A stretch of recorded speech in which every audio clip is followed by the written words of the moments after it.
Ladies and gentlemen, good day and welcome to Blue Jet Healthcare Limited earnings conference call. As a reminder, all participant lines will be in the listen-only mode, and there will be an opportunity for you to ask questions after the presentation concludes. Should you need assistance during this conference call, please signal an operator by pressing star then zero on your touchtone phone. Please note that this conference is being recorded. And now hand the conference over to Mr. Advait Barekar from EY LLP. Thank you, and over to you, sir. Thank you, Neerav. Good evening and a warm welcome everyone to Q4 and FY25 earnings call of Blue Jet Healthcare Limited. Please note, the investor presentation and the financial results are available on the company website and the stock exchanges. Also, anything said on this call which reflects our outlook for the future or which could be construed as a forward-looking statement must be reviewed in conjunction with the risks that the company faces. The conference call is being recorded and the transcript along with the audio of the same will be made available on the website of the company as well as on the exchanges. Please also note that the audio of the conference call is the copyright material of Blue Jet Healthcare Limited and cannot be copied, rebroadcasted or attributed in press or media without specific and written consent of the company. From the management, we have with us Mr. Shivain Arora, Managing Director, Mr. V.K. Singh, Chief Operating Officer, Mr. Ganesh Karupanan, Chief Financial Officer, and Mr. Sanjay Sinha, Deputy Chief Financial Officer. Now, I would request Mr. Shivain Arora, Managing Director of Blue Jet Healthcare Limited, to provide you with the updates for the quarter and year ended 31st March 2024. Thank you, and over to you, sir.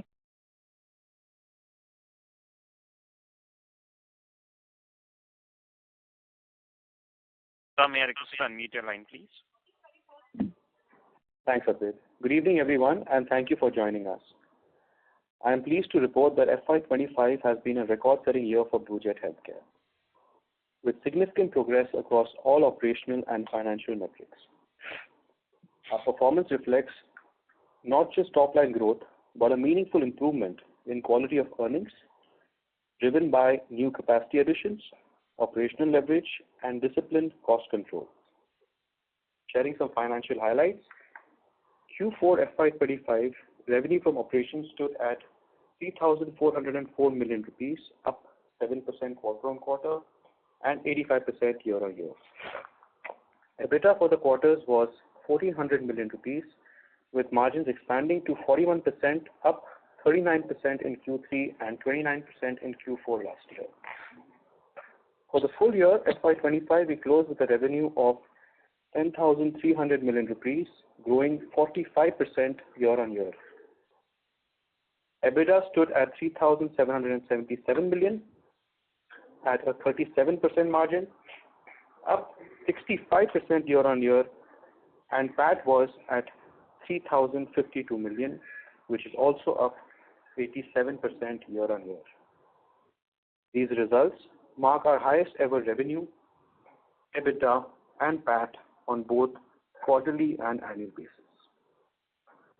Sharing some of the growth drivers, starting with pharma intermediates and API segment, revenues grew nearly more than 4 times year-on-year, driven by scale-up of the cardiovascular intermediate that was launched in H1. Recent capacity utilizations achieved by Q4, customer offtake continues to track well into FY26. In contrast media, despite a muted H1, the segment stabilized in H2. New product validations translated into commercial sales in Q4, including a key NCE molecule. Further scale-up is expected in H1 FY26. In terms of high-intensity sweeteners, there is a marginal growth of 4% despite global headwinds. Volumes have been remaining stable with improved price realizations. Sharing some operation highlights, we've been able to add 157 KL of new capacity across 2 phases in Unit 2 Ambernath, commissioned a new contrast media block in Q4, which is now in commercial production.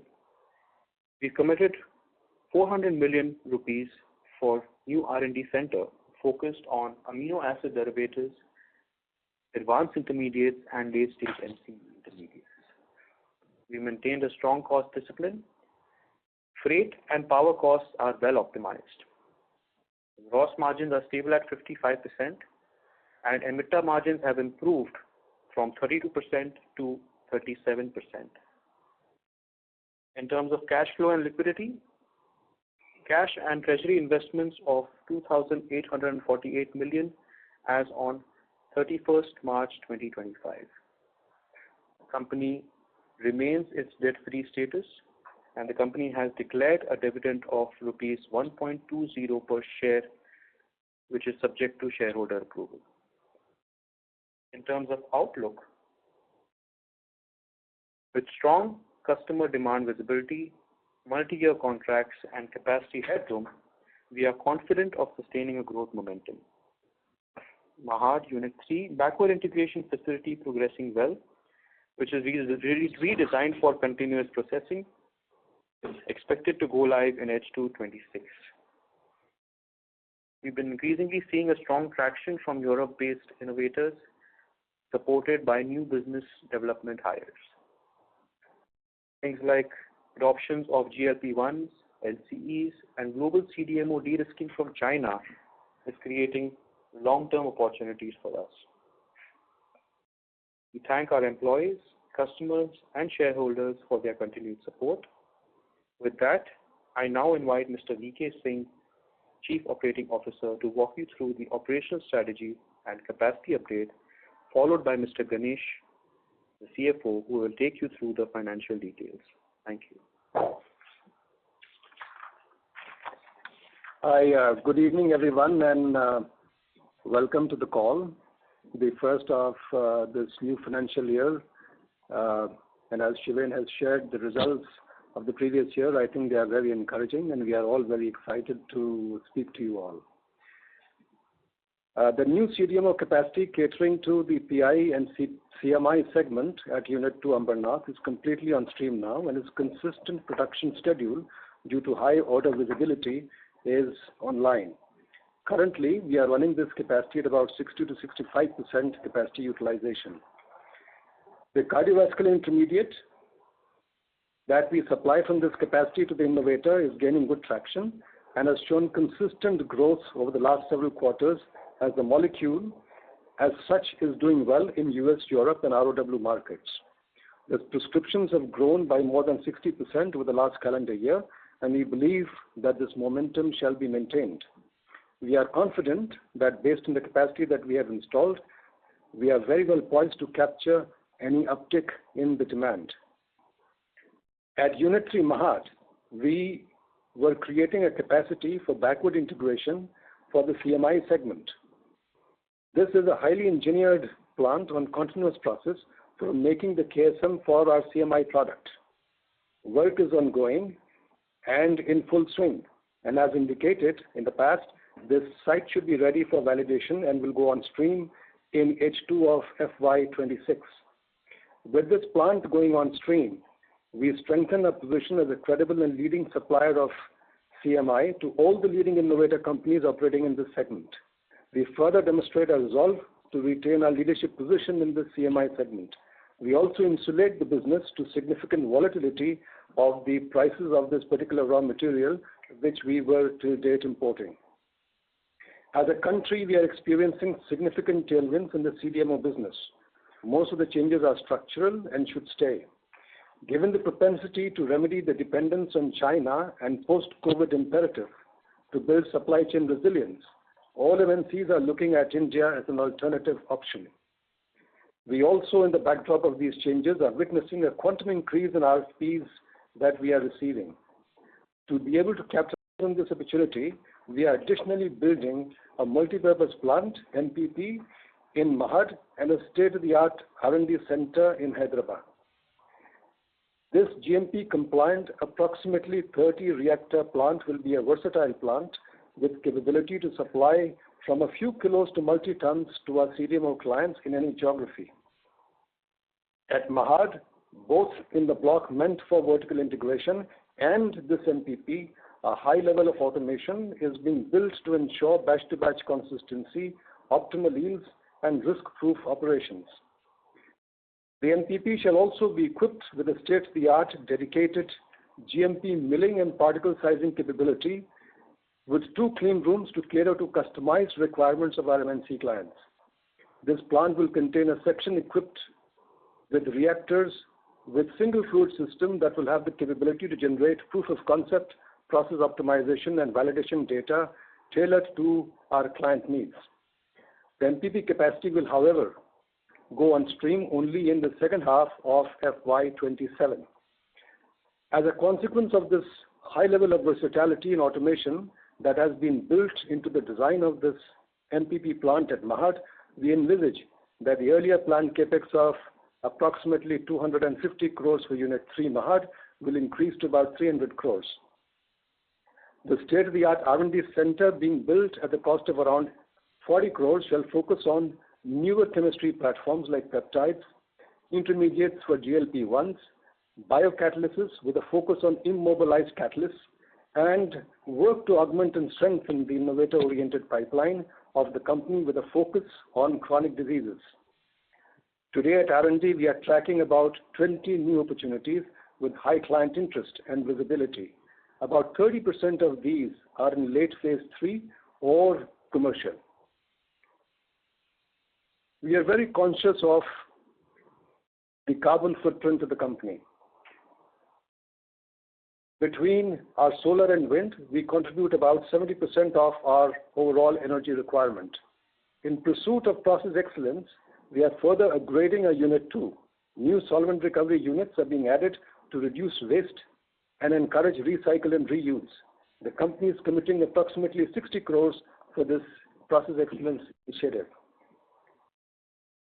In the last 4 years, we have quadrupled our manufacturing capacity. To keep in step with the client lock-ins and the growth aspiration, more capacity would be needed. We have acquired a piece of land in GIDC Dahej, Gujarat for expansion purposes. This new site shall add more capacity to the CMI as well as the PI segments of the business. While being GIDC land, there is an EC approval already. The allotment of GIDC is nevertheless a very recent activity.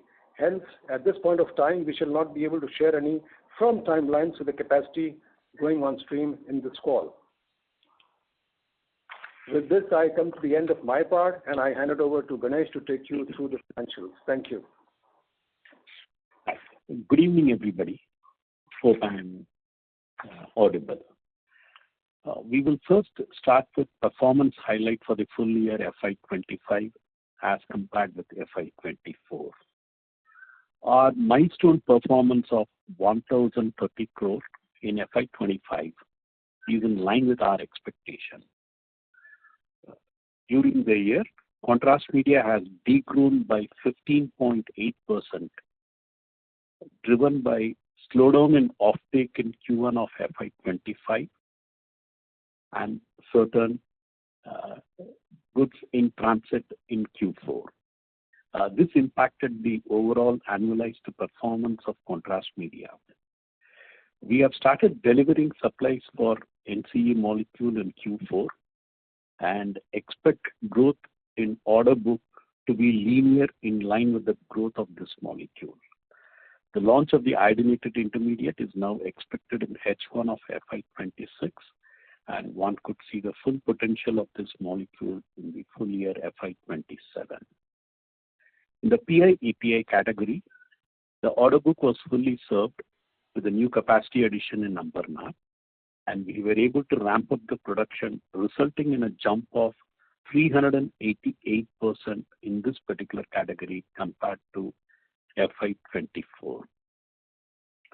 This is mainly driven by the advanced intermediate in the contrast cardiovascular therapy.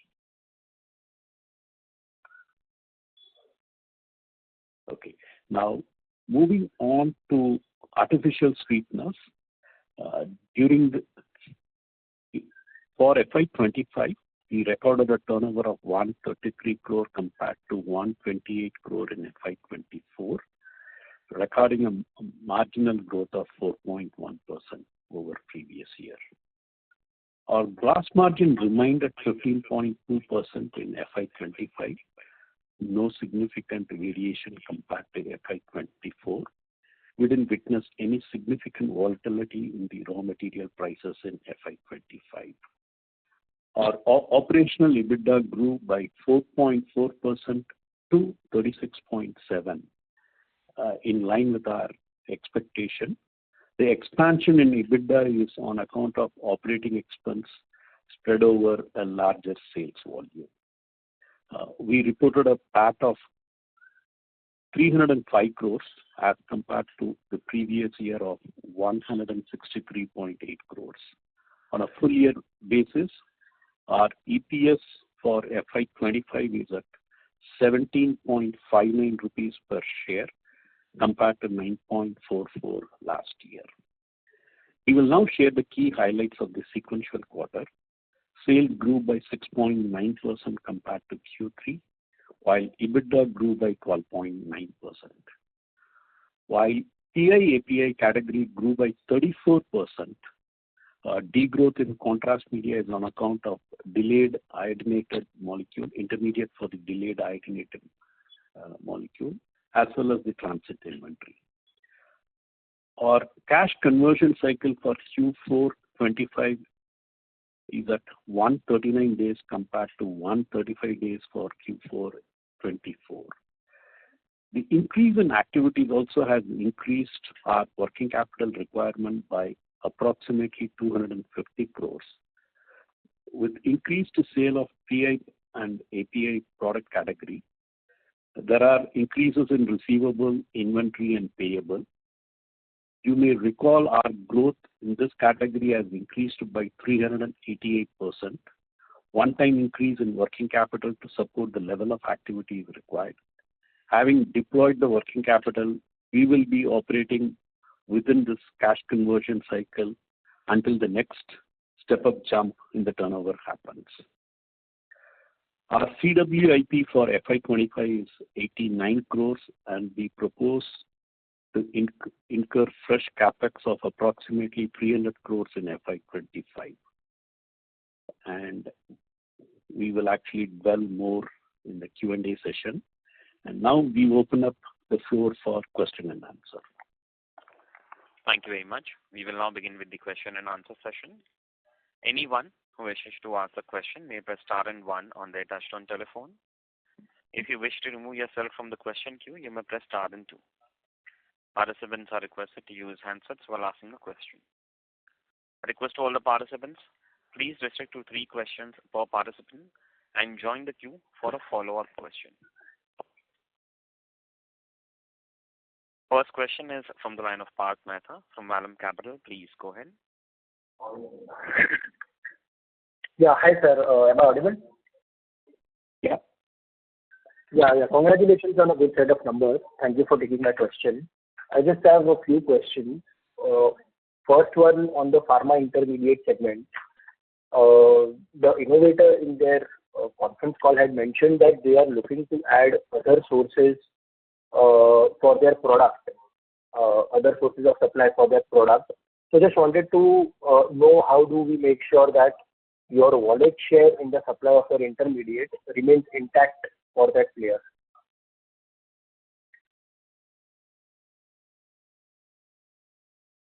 Even I will take this question. Based on the customer forecast, what we could actually confirm is whatever number they have actually like indicated to us in FY calendar year 25, that is intact. So we go based on what the forecast we receive, and we don't speculate on other news articles now. Right, got it. So not news articles, but they are mentioned in their that you are looking on for the other sources of products. So is it fair to assume that?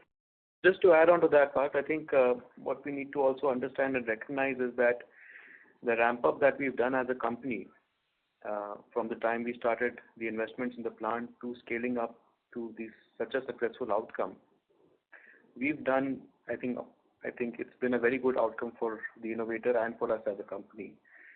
So we are definitely in their good books. Even if they evaluate others, I think ditto what Ganesh mentioned. Right. Got it.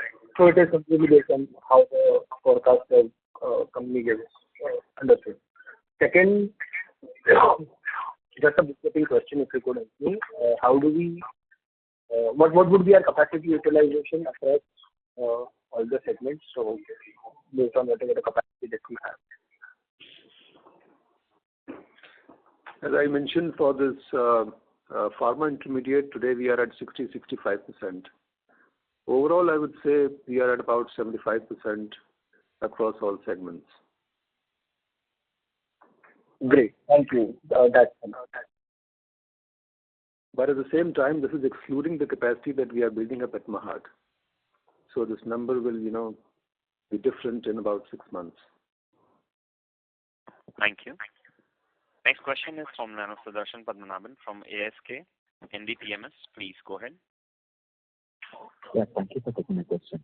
So my question is to take forward, the comments on the CapEx specifically on the CMI space.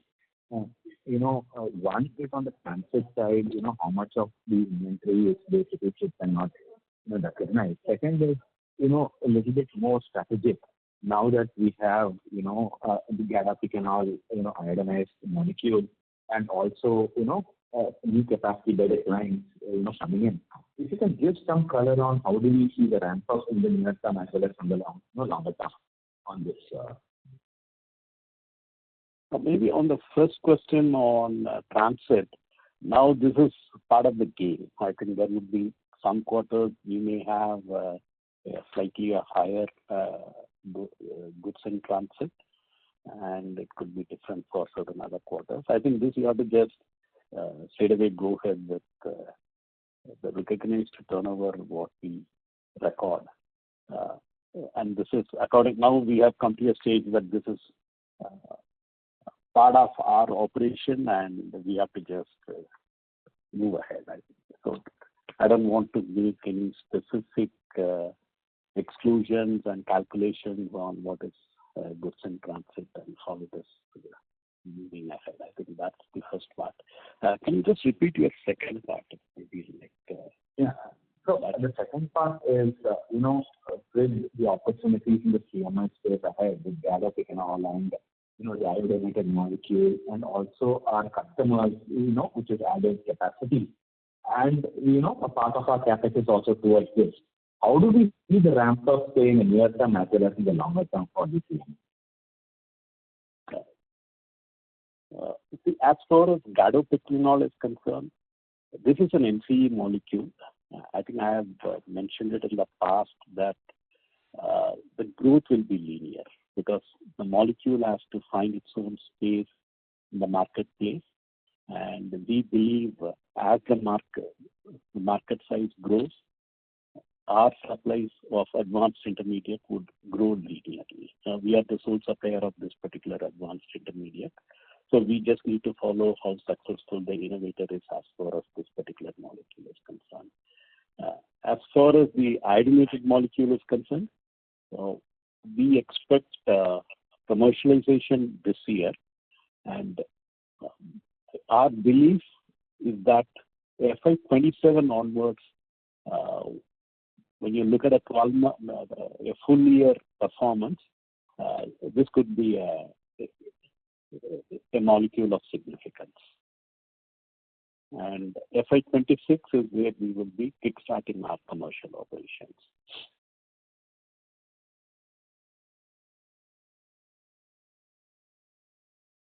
So my final question before I join back with you is on the margin. So if I look at the margin specifically in the second half, a lot of the incremental benefits have come through operating leverage.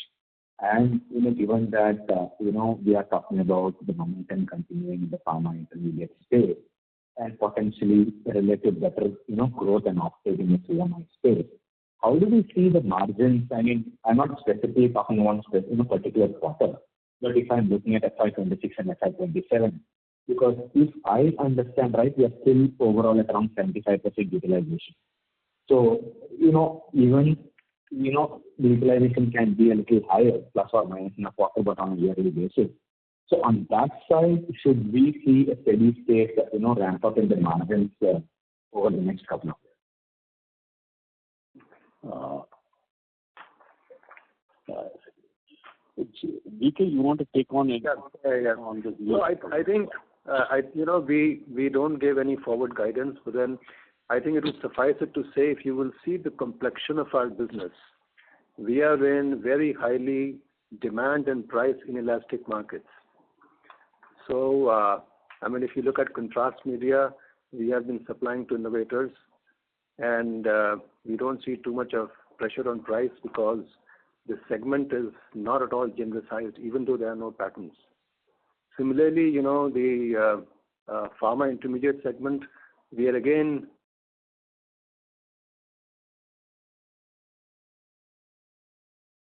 Ladies and gentlemen, the line for the management got disconnected. Please stay connected while we rejoin the management back to the call.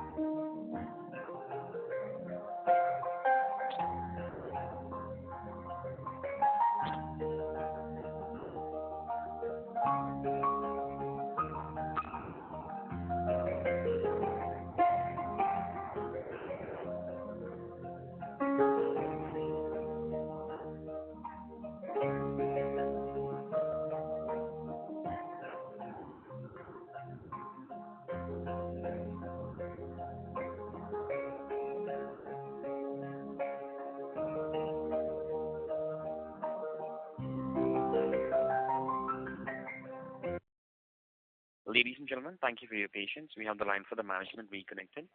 So you may go ahead. We can move to the next question, please. Thank you. Next question is from line of Shashank from Emkay Global. Please go ahead. Yeah, hi. Congrats on a good set of numbers. My first question was on the other expenses this quarter. I think we have seen a QOQ decline in other expenses. Just wanted to understand how we should look at this line item going forward, particularly when new capacities come on stream. We also see other expenses increasing towards the second half of next year. Just wanted to get a sense how we should look at this. See, the other expense includes ocean freight. Okay, for some of these products, if it is delivery at place, then we incur the sea freight. So, and some of the new products, for example, the new cardiovascular intermediate what we are supplying is X-Works. So we don't incur the sea freight. So like when you see the reduction in other expense, it's because we didn't incur, it is all to the account of ocean freight. So it is all about the Incoterms of the contracts we enter in. So if you want to really look at from a long-term perspective, I think it is more to do with the product mix and the delivery terms of these products. I think that's the main reason why you see a lower OPEX for this quarter. Got it. And way forward, it will be in this fashion. Because now the product mix, earlier what was the contrast media was dominant. Now you see both contrast media and PI, API is more or less of equal weightage. And you would see this new norm in the OPEX now. Got it, sir. Thanks. That's very helpful. Just wanted to check for an update on the small volume pilot plant that we have been building at Unit 2. So are we on track to sort of bring that on stream sometime this year? And just wanted to understand what your plans are with that plant, given that we are also setting up an R&D center now. So how do you sort of plan to leverage the capabilities at this plant as well? Yeah, like you very correctly mentioned that we are building a new R&D center. The R&D center that we are creating will have a kilo facility. and that kilo facility will be further supported by a pilot plant. So the milligrams to kgs to the the higher quantities which go for validation, the 50 to 100s will come from the pilot plant. So that's the fashion in which we plan to straddle the entire value chain of both preclinical, clinical, and post-clinical. Got it. Thanks. Just the last one on the gadolinium-based intermediate phase. I think we did touch upon in the opening remarks, but just wanted to get a sense if we can see an uptick in this product from the first quarter this year itself, or will it be probably a bit more gradual spread out across the year? And also wanted to understand if you're hearing anything from customers or industry participants, if there are any challenges that contrast media formulation players are facing, particularly in their gadolinium-based portfolio. Maybe I'll just take the first part and the second part Shivin will answer. Our understanding this particular intermediate will grow gradually. Being an NCE molecule, it has to find its own market space. So we don't expect a ramp up on this particular product, but we are actually seeing signs of the gradual growth happening, and we have already started witnessing this based on our order book. Shivin, on the overall trend on contrast media now. See, I think on the gadolinium-based molecules, in terms of the usage, is definitely increasing at a faster pace, and the general acceptance around the certain new molecules also increasing over time. From a customer perspective, we haven't received any material negative observations on the outlook or difficulties from a formulation standpoint. But in the ever-increasing changing environment, because of geopolitical issues, you would have seen some remarks. But from a medium to long-term perspective, I think the growth strategy is very much aligned. Thank you, sir. Thanks for answering my questions, and all the best. Thank you. Thank you. Next question is from Sanjay Jain from ICICI Securities. Please go ahead. Yeah, good evening, sir. Thanks for taking my questions. First, on the contrast media, just want to check this year, the growth has been muted, in fact, declined. Any reason why? Sanjay, sorry to interrupt you. Can you speak a little louder, please? Can you hear me now? Yeah, I think I got the point, Sanjay. So if you see contrast media from a FY25 perspective, H1 was muted because of the reasons that we mentioned earlier, but H2 saw a significant recovery. So I think from now on, with a linear growth in the other molecules that we've spoken about, the results could be encouraging. What about the underlying molecule? Do you expect still to grow in ABHCL? I think from the end API perspective, the molecule is seeing a double-digit growth. So if the end molecule is winning, I think the other supply chain should also ride this journey. Got it. Second, on the cardiovascular product we spoke about, how does the order book look for us for FY26, considering that the exit has been very strong? And one thing on the utilization, Vicky, you said that the plant ran at 60-65% utilization. I believe it's for the year. How has been utilization for the exit? Yeah. Sanjay, I think, so firstly, nice to have you here, but your point is very valid. I think we should not look at it from this exit. You should take a more of an analyzed, picture. So I think look at the annual volumes, and based upon the annual volumes is the capacity utilization that I had mentioned. Last call also I had said that given the projections that we have and the way this molecule is gaining traction, we could double. So that's where we are today. Our utilization is about 60% to 65%, whatever. And this is on an as-is capacity, and then we have further headroom to debottleneck. So I think we are, I would not like to give any forward-looking, guidance, but should there be a uptick in demand, even a huge uptick in demand, we are well poised to address it. Very clear, very clear. And on the Mahad, the Unit 3, what we are working on, you said it's a continuous process plant. Is it the feedstock which we are talking about, or this is some other plant are we looking at?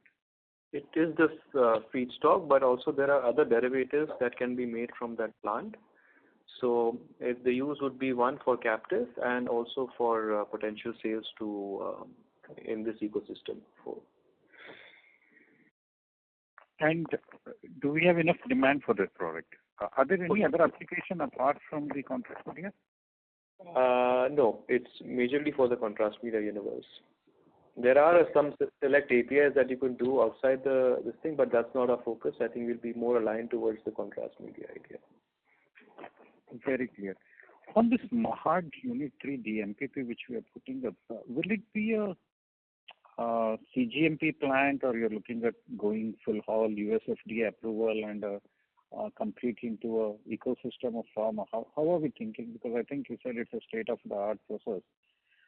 We have 30 reactors. Are we thinking big here from the pharma side, or we still want to be close to the intermediate, what we have been doing it very well now?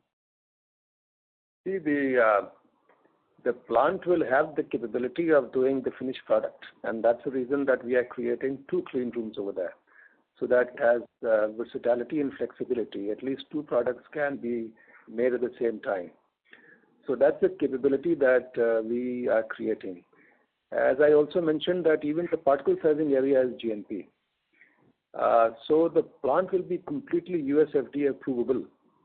Now, whether we trigger that or we don't trigger that is an option that I think is something that we, along with the client, will have to exercise.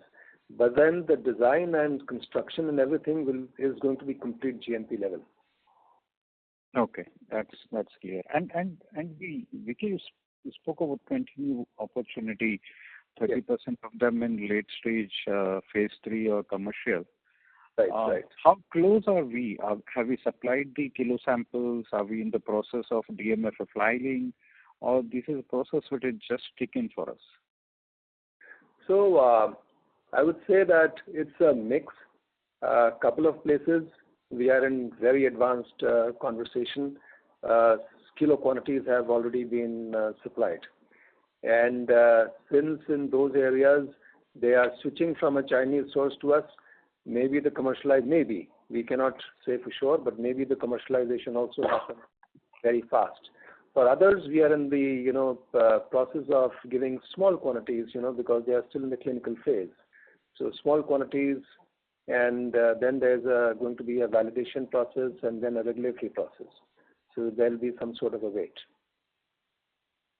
Thank you. Sanjesh, sorry to interrupt you. I'll request to come back for a follow-up question, please. Fine. Thanks, Vicky and Shivain, answering all those questions. Thank you. Thank you. Next question is from line of Darshan Shah from Multi-Act Equity. Please go ahead. Hello, this is Rahul Picha here from Multi-Act. So one question on the fundraise part. You have mentioned a 1,500 crore number in the announcement. So what is the plan? How much do we intend to raise? Anything finalized on that?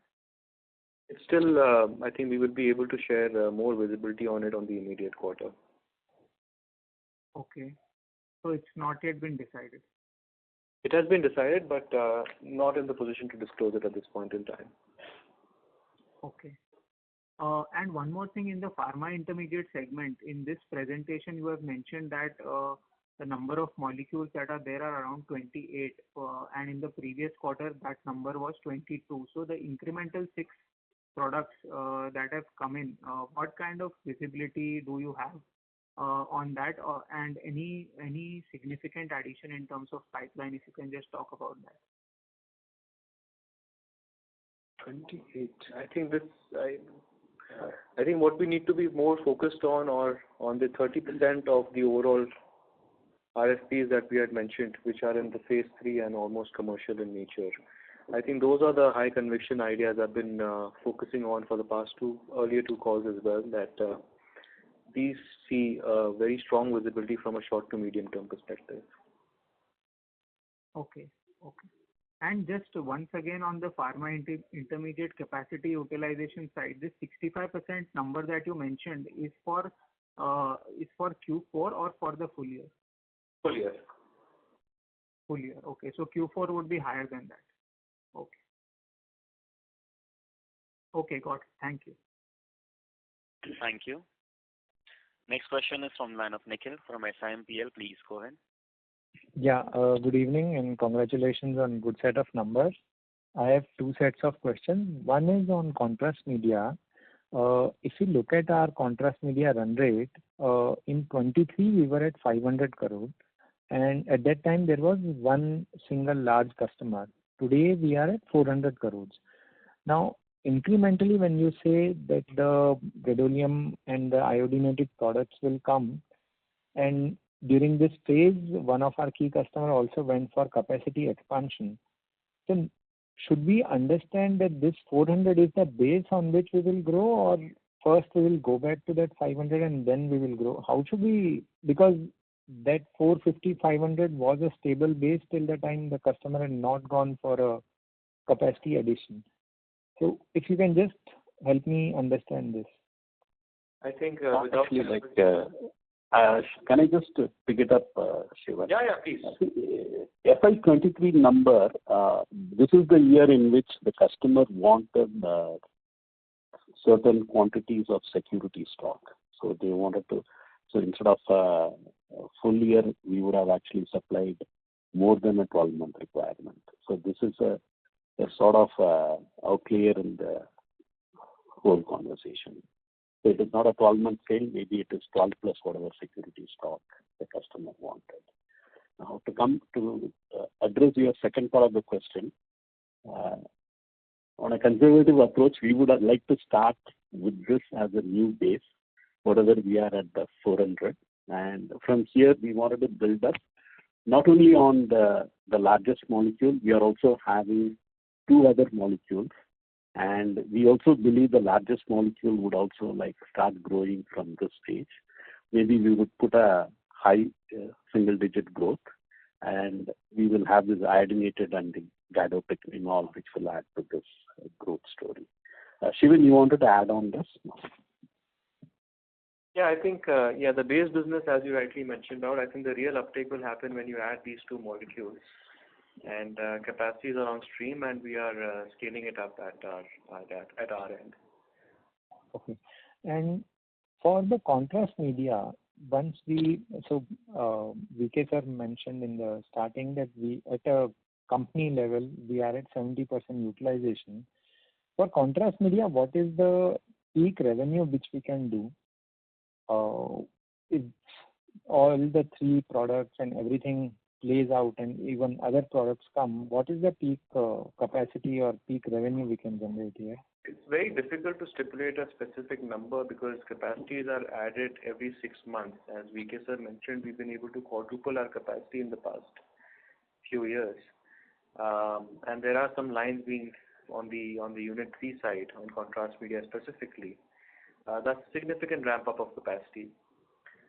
So I think that number would always be fluid in our case because the business is growing at that pace.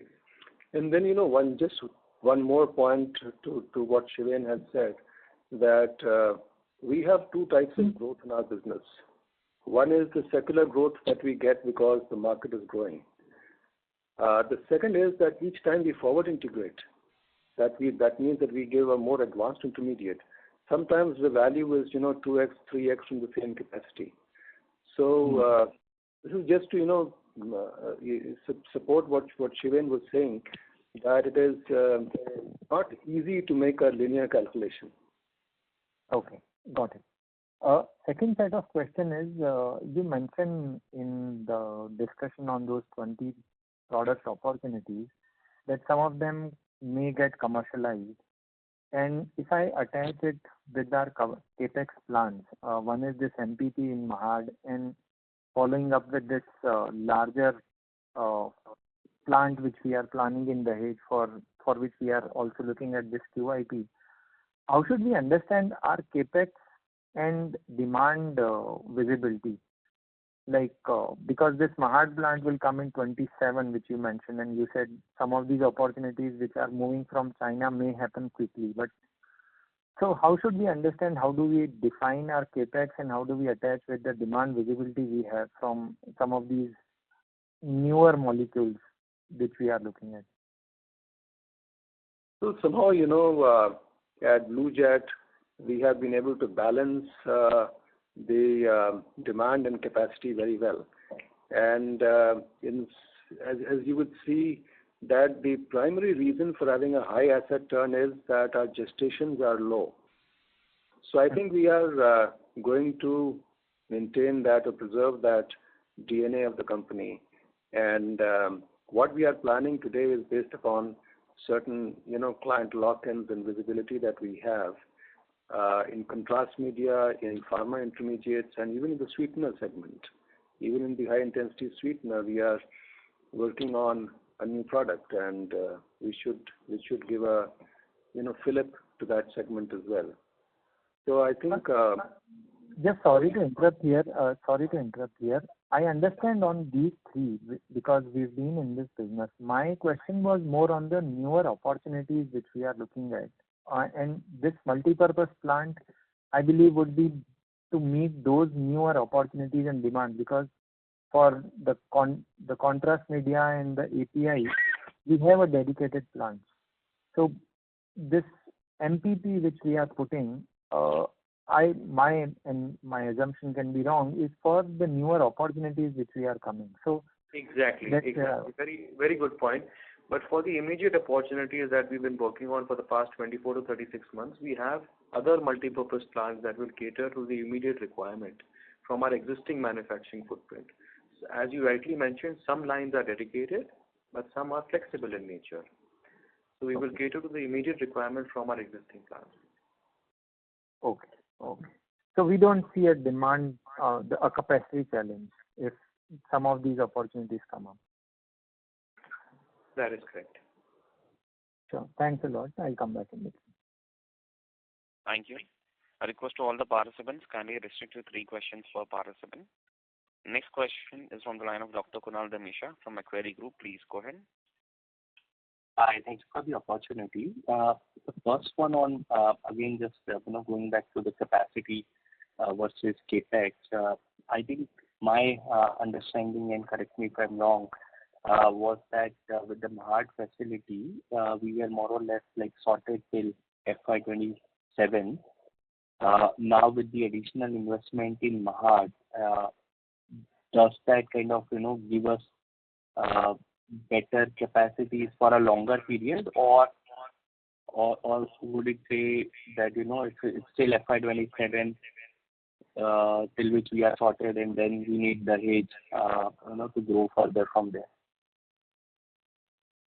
Yeah, that's right. That for the next 2 years we don't see any bottleneck as far as capacity is concerned. But beyond that, we will have to plan and augment. So this MPP will also be utilized in your view by FY27? Yes. Yes. Great. And for the PI API project, the cardiovascular intermediate, do you think need for debottlenecking this year? As I mentioned, we are at 60-65%, so there's a huge room to address any uptick in demand. And after that, if any debottlenecking is needed, I think we can do it very easily. It's a big plant that we have created. And then how much, let's say, hypothetically, if you do debottlenecking based on your current plan, how much more capacity you can have? A ballpark number. A very ballpark number, I think, which is subject to change. Don't hold me on that. I think it would be on a conservative basis about 20%. About 30%. And how fast it can be done? It will take a few weeks, about 8 to 9 weeks. But I think these discussions will happen, I think, well in advance when we discuss with the customer. Sure. And these new products which you suggested, a couple of products in a pretty late stage kind of development cycle. Where this will be kind of accommodated to start with Unit 2 and then move to Unit to Mahad unit, or how should we think about it? It will be a combination of both. It will be a combination of both. And as we mentioned earlier, I think capacity constraints would not be there at this point in time, as we have two major capacities coming on stream in the coming quarters. But since we are in intermediate, just a understanding question, since we are in intermediate, for us, changing the facilities is not a big switching cost for our customer. Is that a correct understanding, or? It is, ideally we should not, right? Because these are regulated intermediates, and there is definitely a pathway that we need to follow. Sure. Thank you for those responses and all the best. Thank you. Next question is from Vidit Shah from Spark Capital. Please go ahead. Hi, good evening, and thanks for taking my question. Just wanted to get some color on the capex plans post Mahad at Dahej. You said you'll share more details in the next coming quarter, but just broadly in terms of high-level strategy, what are the focus areas that the company is targeting to use the 1,500 crores would be great.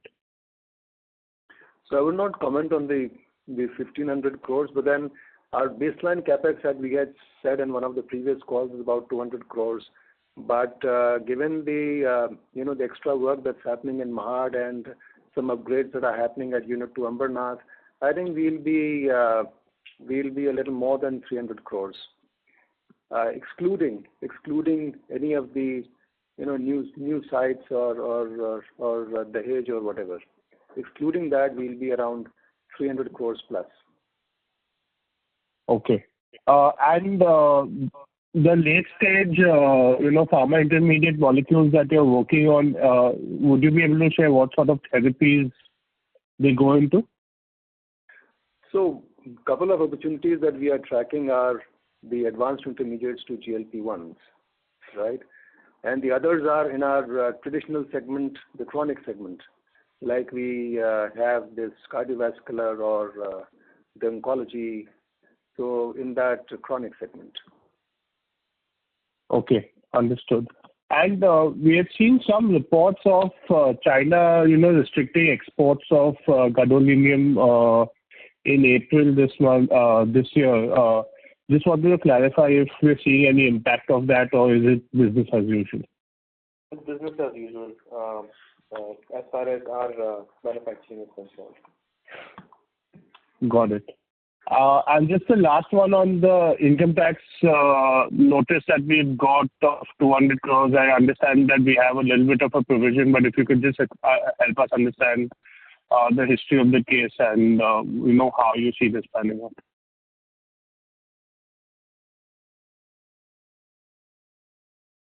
Ganesh? This is on the income tax. Our case, we are quite comfortable on the stand what we have taken, and we need to actually wait and watch how the appeal process goes from now onwards. Got it, but there is some sort of deposit that we have to pay to go into appeals and all of that. So would that be an impact on cash flows? No, not significantly. It is procedural and it won't have any significant impact. Thank you. With that, sorry to interrupt you. Can I request you to come back for a follow-up question, please? Thank you. A kind request to all the participants.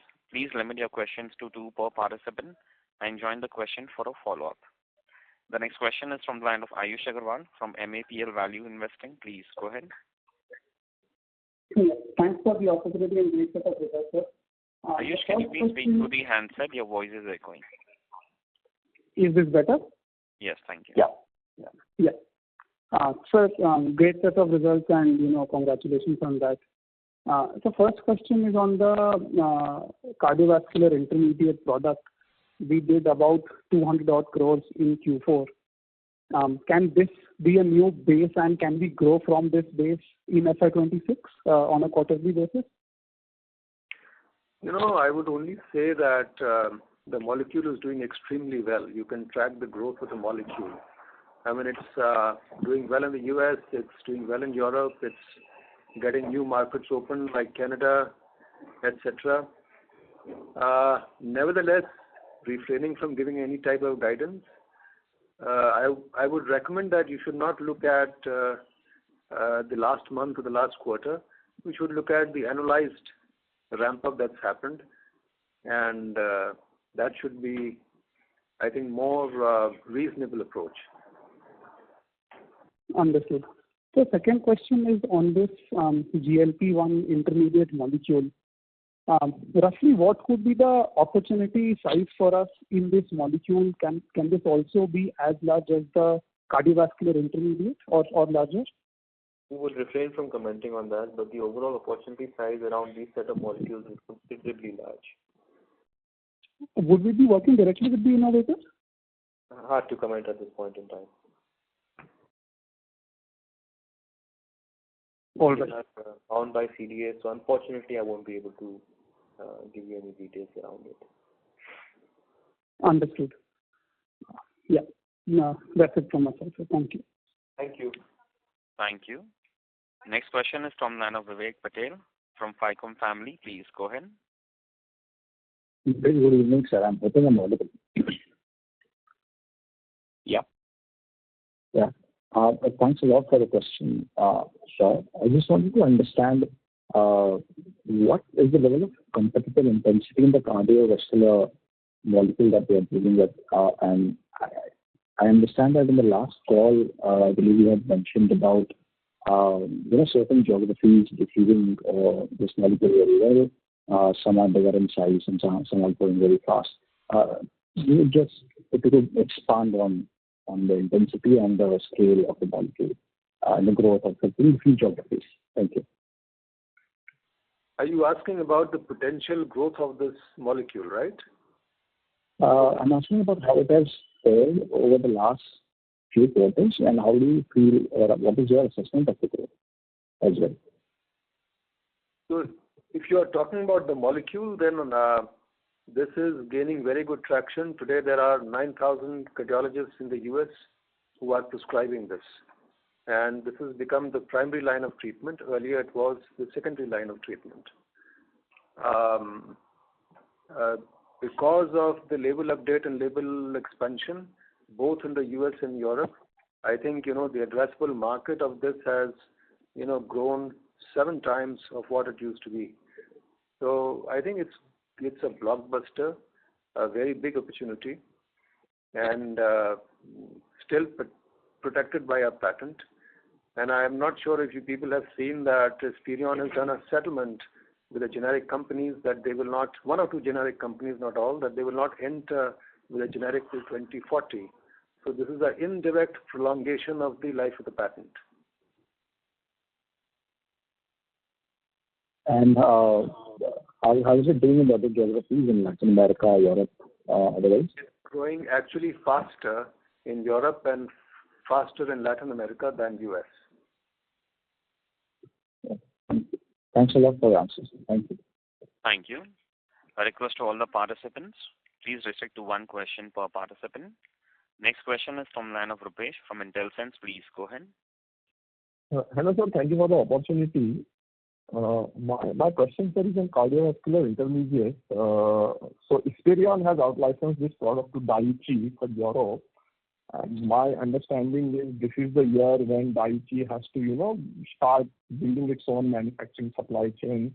I mean, I think today they are taking the supply from Spirion, and that I think is changing starting this year. So my question is, are we engaged with Daiichi? Have we, signed some contract? Is there some long-term understanding? Have they reserved some capacity? This is my question. I think that's more about the formulation. So we shouldn't be very concerned about that. So what Daiichi, the technology transfer that happened and it's in public domain.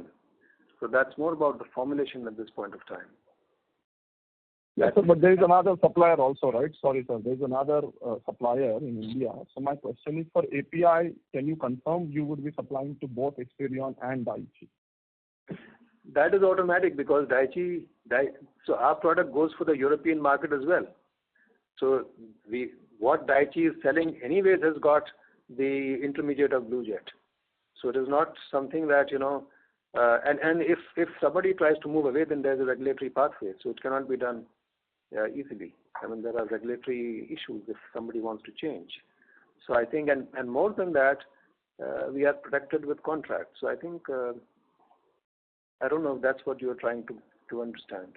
But the discussions are ongoing, but to CTA, but discussions are active with either party.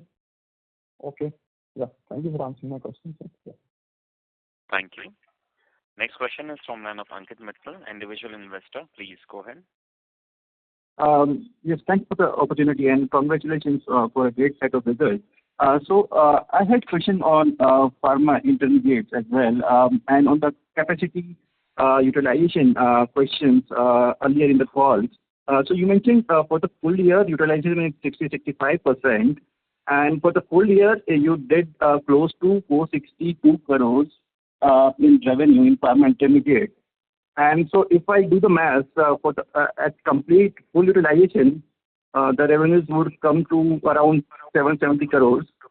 And if I just analyze the Q4 numbers, like of 196 crores, it's close to 780 crores.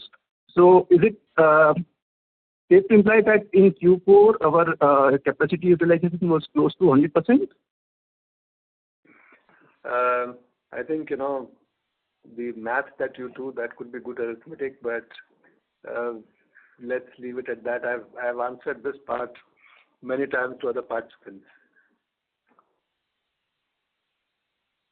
Okay, thank you.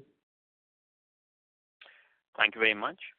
As there are no further questions, I will now hand the conference over to the management for closing comments.